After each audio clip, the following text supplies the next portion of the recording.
शुभ सकाळ माझ्या गोड ताईंना मैत्रिणींना। तर कशा आहात तुम्ही? तर आजचा वार आहे सोमवार आणि आजचा जे आहे सोमवार लास्ट आहे श्रावण महिन्यातला। आणि सकाळपासून कसं 4-5 दिवस झालं सारखं पाऊस आहे, त्याच्यामुळं मिस्टर मुलं पण जायला घराच्या बाहेर खूप उशीर होतं। सकाळी जसं की नाश्ते होतातच, मला तर उपवास असतो, पण सकाळी नाश्ते घरी असल्यामुळं कसं काम जास्त वाढतं आणि सगळेजण पटकन बाहेर गेले की आपण आपले काम सारून पटकन पूजा वगैरे सगळं करून घेतो। पण तसं नाही, 4-5 दिवस सारखा पाऊस आहे, त्याच्यामुळे घराच्या बाहेर जायला सगळ्यांनाच उशीर व्हायलाय आणि सगळेजण घरामध्ये असले की आपल्याला कामाला भरपूर असा टाइम होतोय। तर मग सकाळी एकदा तर नाश्ते झाले, म्हणजे मी पूजा करून घेतली घरातली देवाची। आणि जे महादेवाची पूजा असते आता श्रावण महिन्याची आधी की वेगळी असती, तर सगळेजण बाहेर गेल्यावर आता मग मी माझी पूजा करते। सकाळची पूजा झाली, स्वयंपाक झाला, सगळ्यांचे जेवण झाले आणि आता टायमिंग झाली सकाळची 11:30। तर मी आता सगळेजण गेल्यावर आरामशीर पूजा करत असते, कारण पूजामध्ये डिस्टर्ब हे दे म्हणते कुणी, ते दे म्हणते कुणी, कुणाच्या आंघोळी असतात, कुणाचं जेवण असते, कुणाचे नाश्ते असतात आणि हे सगळं मग पूजामध्ये उठू करणं हे मला काय योग्य वाटत नाही। त्याच्यामुळे मी सगळेजण गेले की नाही की मस्त माझे एक चित्त लावून पूजा करीत असते। तर सगळेजण जे आहेत आता 11:30 वाजले, तर सकाळपासून काय रात्रीपासूनच पाऊस चालू आहे, जसं की 4-5 दिवस झालं की झडच आहे।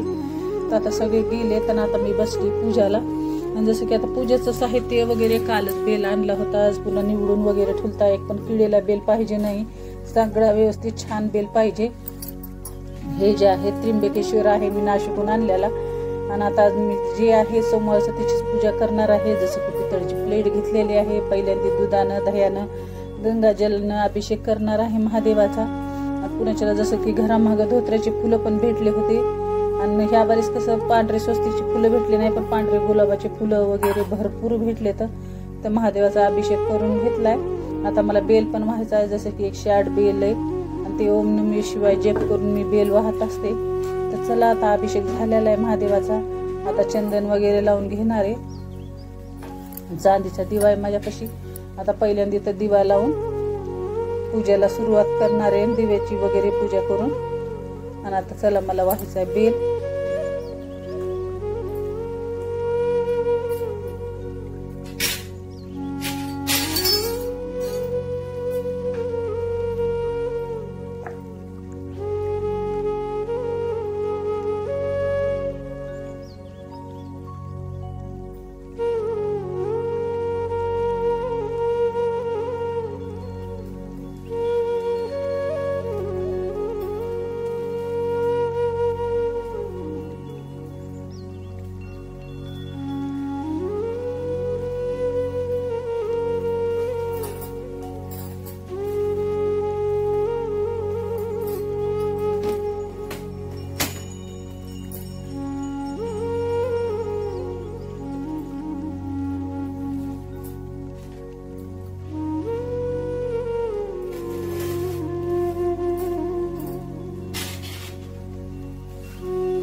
चला आता माझा सगळा बेल वाहून झालेला आहे। जसं की मी चांदीचं जे आहे बेलाचं पान करून आणलेलं आहे, घरचं दुकान असल्यामुळे मिस्टर सांगितले की पटकन करून देतात। तर बेल सगळा व्हायला आणि वर जे आहे चांदीचं बेलाचं पान ठुलं आणि धोत्र्याचे फुलं पण ठुले आणि भरपूर गुलाबाचे असे पांढरे फुलं निघले होते, ज्याच्याने की मी महादेवाचा गाभारा सगळा असा भरपूर सगळं सजून टाकलेला आहे। खूप छान अशी पूजा वाटू लागली। बाहेर जे आहे भरपूर पाऊस चालू होता आणि पूजा बी छान झाली, जसं की घरामध्ये कुणी नव्हतं, शांततेने एकदम छान वाटली पूजा। आणि आजचा जे आहे सोमवार जे आहे लास्ट आहे आणि पांढरे गुलाबाचे फुलं भरपूर असे भेटले होते, नाही तर 108 फुलं वाहत असते, पण बाहेर पाऊस पण तेवढाच आहे आणि फुलं पण नव्हते, जसं पावसानं फुलं सगळे गळून गेले होते। आजूबाजूला आहेत झाडं स्वस्तिकच्या फुलाचे, पण ते फुलं वाहिले की खूप छान असं पूजा वाटते स्वस्तिकची फुलं। तर आता माझ्या घरामध्ये जेवढे निघले मी तेवढे वाहिले. आणि चला माझी पूजा पण छान झाली. आता करून घेणार आहे मी आरती.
चला आता 108 वाती पण जे आहे ते तुपामध्ये मस्त भिजून लावलेले आहेत. आणि 108 वाती जे आहे ते सोमवारचे सोमवार मी लावित असते. चला आता आरती करून घेणार आहे. आजची पूजा जी आहे खूप छान झाली, पण पाऊस काही थांबायचं नावच घे नाही. तर चला आता करूया आरती.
तर लास्ट सोमवारची अशी छानशी झाली माझी पूजा. तुमचा सोमवार कसा झाला आहे ते कमेंटमध्ये नक्की सांगा. व्हिडिओ आवडला तर लाईक शेअर आणि सबस्क्राईब माय चॅनल. शुभ सोमवार सगळ्यांना. श्रावण महिन्यातला लास्टला